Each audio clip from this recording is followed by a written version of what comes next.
കഴിഞ്ഞ കുറച്ച് വീഡിയോസിലൊക്കെ നമ്മൾ ചപ്പാത്തി ഉണ്ടാക്കുന്നതൊക്കെ കാണിച്ചപ്പോഴത്തേക്ക് ചപ്പാത്തി മാവ് കുഴയ്ക്കുന്നതും ഉണ്ടാക്കുന്നതും ഒക്കെ പറഞ്ഞു തരാമോ എന്ന് ചോദിച്ച് കുറച്ച് പേര് കമൻ്റ് ഇട്ടായിരുന്നേ. അതാരാണ് ആ കമൻ്റ് ഇട്ടതെന്ന് ചോദിച്ചാൽ അതൊന്നും എനിക്ക് അറിഞ്ഞുകൂടാ.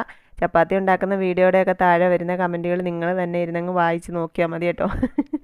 ഞാൻ ശരിക്കും പറഞ്ഞാൽ ചപ്പാത്തി ഉണ്ടാക്കുന്നത് ഇങ്ങനെയാണെന്നൊക്കെ പറഞ്ഞ് വീഡിയോ ഇടാഞ്ഞതിൻ്റെ പ്രധാന കാരണമെന്ന് വെച്ചാൽ ഇങ്ങനെയുള്ള ചില ആൾക്കാർ വരുവേ, എന്തിനാണ് ആർക്കാണിത് അറിയാത്തത്, ഈ ലോകത്തല്ലയോ ജീവിക്കുന്നത്, വലിയ കാര്യമായി പോയി എന്നൊക്കെ പറഞ്ഞു വരും. എത്ര കണ്ടില്ല കേട്ടില്ല എന്ന് വെച്ചാലും ചിലപ്പോഴൊക്കെ നമുക്ക് നമ്മളെ തന്നെ പിടിക്കാതിരിക്കുന്ന ചില നേരങ്ങളൊക്കെ ഉണ്ടല്ലോ, അന്നേരം എങ്ങാനും വല്ല കമൻറ്റും കണ്ടാൽ നമ്മളങ്ങ് പ്രതികരിച്ചു എന്നും വരും. പിന്നെ അത് പൊല്ലാപ്പാവും. ചപ്പാത്തി മാവ് കുഴയ്ക്കുന്നതിന് ഒരു പ്രത്യേകതയില്ല കേട്ടോ. ഗോതമ്പ് പൊടിക്കകത്തോട്ട് കുറച്ച് ഉപ്പുപൊടി ഇടും, എന്നിട്ട് പച്ചവെള്ളം കുറേശ്ശെ ഒഴിച്ച് ലൂസായിട്ട് കുഴച്ചെടുക്കും. ഒരുപാട് കട്ടിയായിട്ടൊന്നും കുഴച്ച് വെക്കാറില്ല, അധികം നേരം അടച്ചും വയ്ക്കത്തില്ല. കുഴച്ചാൽ ഉടനെ നമ്മളങ്ങ് ചപ്പാത്തി ഉണ്ടാക്കും. അതുകൊണ്ടായിരിക്കും ഇത്തിരി സോഫ്റ്റ്നെസ് തോന്നുന്നത്.